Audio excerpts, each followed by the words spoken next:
नमस्ते। आज हम अमेरिकी अर्थव्यवस्था की एक बहुत ही अजीब सी, एक उलझी हुई पहेली को समझने की कोशिश करेंगे।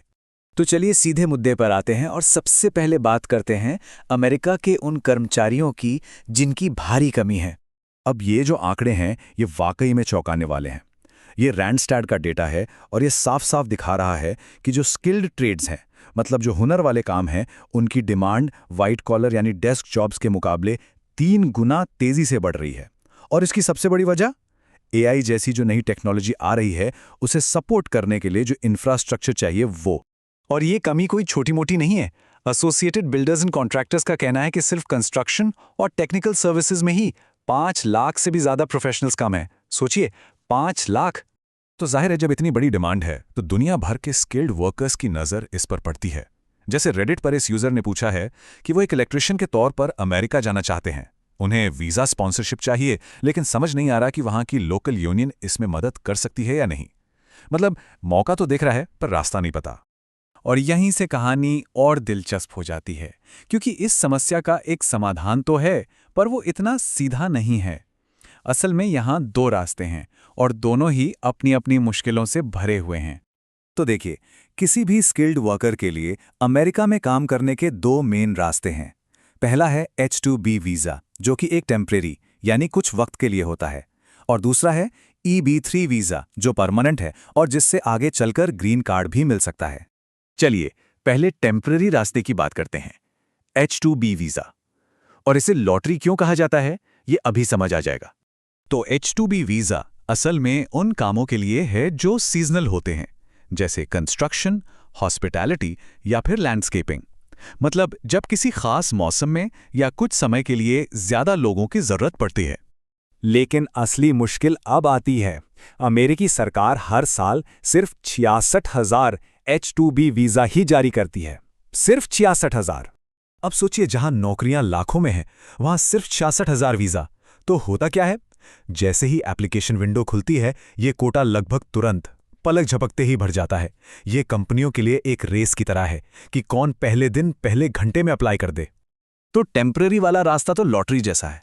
अब बात करते हैं परमानेंट ऑप्शन की।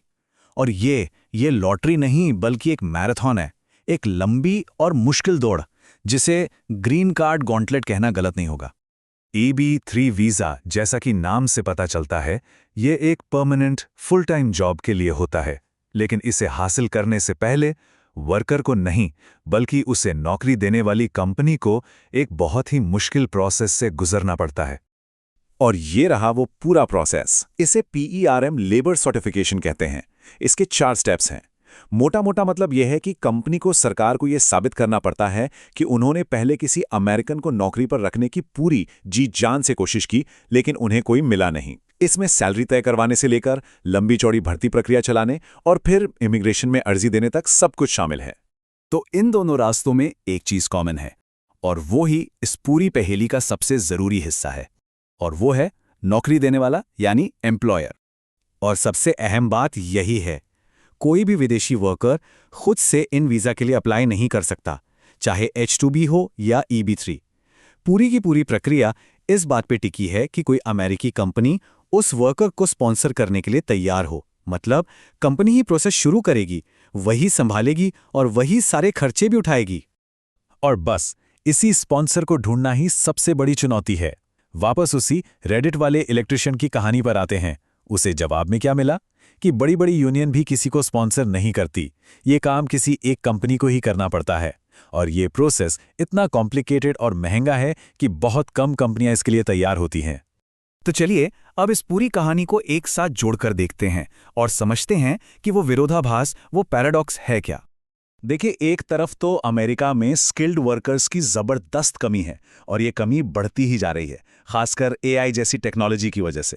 दूसरी तरफ इस कमी को पूरा करने के लिए दुनिया भर में स्किल्ड लोग मौजूद भी हैं, लेकिन उन्हें अमेरिका लाने का जो सिस्टम है, जो वीज़ा के रास्ते हैं, वो बहुत ही ज़्यादा मुश्किल, महंगे और सीमित हैं। और सबसे बड़ी बात, ये पूरा का पूरा सिस्टम कुछ गिनी चुनी कंपनियों पर निर्भर करता है, जो स्पॉन्सर करने का जोखिम उठाने को तैयार हों। और ये हमें एक बहुत बड़े सवाल पे लाके छोड़ देता है। एआई भविष्य को डिजाइन कर रहा है, ये हम सब जानते हैं। लेकिन उस भविष्य को बनाने के लिए जो असली फिजिकल दुनिया चाहिए, वो कौन बनाएगा? अमेरिका भविष्य बनाने की दौड़ में तो है, लेकिन ऐसा लगता है कि वो एक दीवार से टकरा रहा है। सवाल सिर्फ कोड और एल्गोरिदम का नहीं है। सवाल ये है कि वो डेटा सेंटर्स कौन बनाएगा, वो पावर ग्रिड्स कौन अपग्रेड करेगा, जिनके बिना ये सारा डिजिटल भविष्य सिर्फ एक सपना बनकर रह जाएगा।